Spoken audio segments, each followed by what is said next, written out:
आइए दोस्तों, हम लोग एक और क्वेश्चन देखते हैं मैथ का। और ये क्वेश्चन बहुत ही एक तरह से महत्वपूर्ण बोल सकते हैं, क्योंकि ऐसा क्वेश्चन हमने भी पहली बार देखा है और ये हमें पहली बार क्वेश्चन मिला है और हमको भी नहीं आ रहा था। तो इसलिए हमने सोचा कि आपके लिए ज़रूर इसको साझा किया जाए, और आपको भी अगर ऐसा क्वेश्चन मिले तो आप इस तरह से लगा सकते हैं। और आपको ऐसा क्वेश्चन CNTPC में मिले हुए हैं, आए हुए हैं। तो आइए देखते हैं, इसको लगाते हैं हम लोग। लिखा है कि पीयू और आयु जो है 28 मीटर व्यास वाले एक वृत्ताकार पथ पर दौड़ रहे हैं। पीयू की चाल 48 मीटर पर सेकंड तथा आयु की चाल 40 मीटर पर सेकंड है। वे एक बिंदु से एक ही समय पर और एक ही दिशा में प्रारंभ करते हैं चलना, तो वह एक दूसरे से कब मिलेंगे। देखो दोस्तों, यहाँ पे ऑप्शन भी दिया हुआ है आपका। ऑप्शन ये दिया है 4 सेकेंड, 11 सेकेंड, 8 सेकेंड और 14 सेकेंड है। तो इसमें देखते हैं कि आंसर क्या आता है और हम लगाएंगे इसको क्वेश्चन को।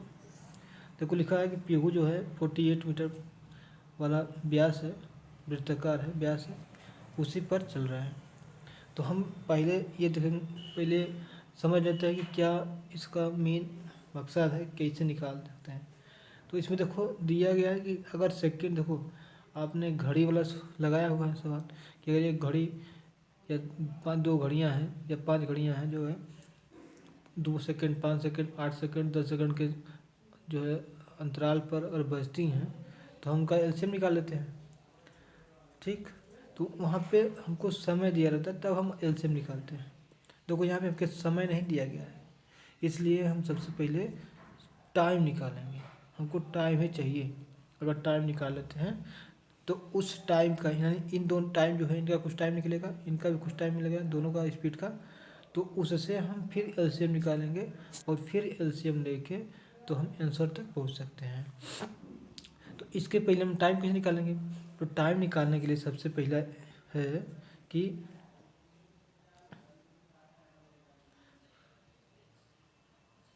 सबसे पहले ये बात है, टाइम के लिए हमको निकालना होगा कि जो चक्कर लगा रहा है ना, एक चक्कर लगाने में कितना टाइम लग रहा है। अगर ये हमको पता चल जाएगा तो हम इसी का एलसीएम निकाल लेंगे। तो आइए दोस्तों देखते हैं कि किस तरह से निकाल रहे हैं। तो इसके लिए हमको कि दोस्तों इसको हम मिटा देते हैं।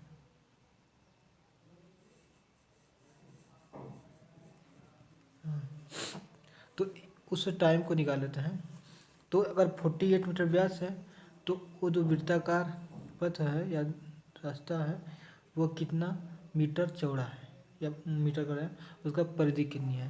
तो क्या लिखते हैं, परिधि यानी वृत्त की परिधि, वृत्त की हम लोग परिधि पता करेंगे। तो यहाँ पे है वृत्त की परिधि।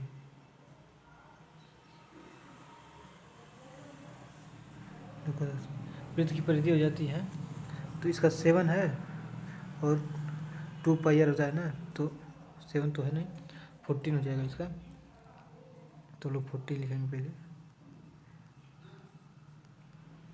तो इसका हो जाएगा 2 इंटू 14 इंटू 2 पाई, और पाई का जो है 22/7 होता है। तो 7 2 जा 14 हो गया, और 22 में 44, 44 गुना के 88, 88 हो गया। इसका वृद्धि का व्यास हो गया, वृत्त की परिधि जो है होगी वृत्त की। अब इतना इतना मीटर चलने में, ठीक है, इतना मीटर निकलेगा। इस मीटर को चलने में 48 मीटर पर सेकंड से कितना समय लगेगा। तो लिख लेते हैं पी, मतलब पी मतलब पीहू को 88 मीटर दौड़ने में जो समय लगेगा उसको देख लेते हैं। समय हो जाएगा दोस्तों 88 जो है, यानी 4 दूरी होता है ना, हम उसे तो निकाल लेते हैं। तो ये हो जाएगा दूरी अपन चाल। चाल दिया हुआ, चाल कितना था, चाल दिया दोस्तों 48 था। 48 हो गया।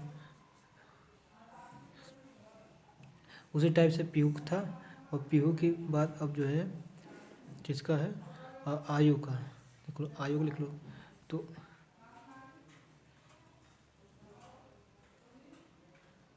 आयु का यही चीज़ निकाल लेते हैं।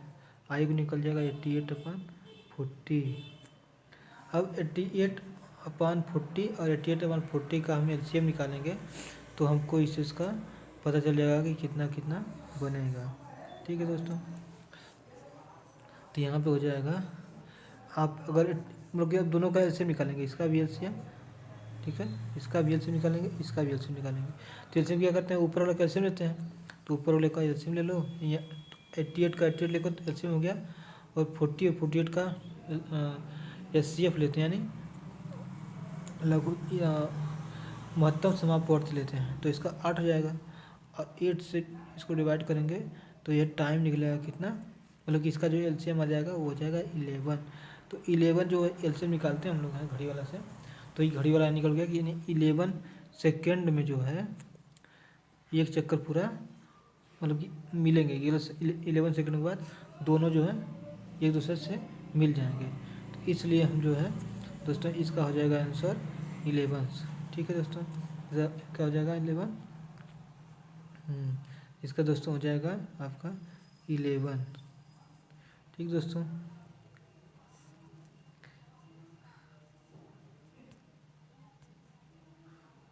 चलिए दोस्तों,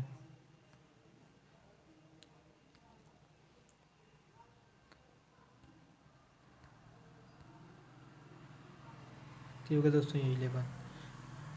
तो आपको दोस्तों ज़रूर समझना होगा, इसलिए धन्यवाद।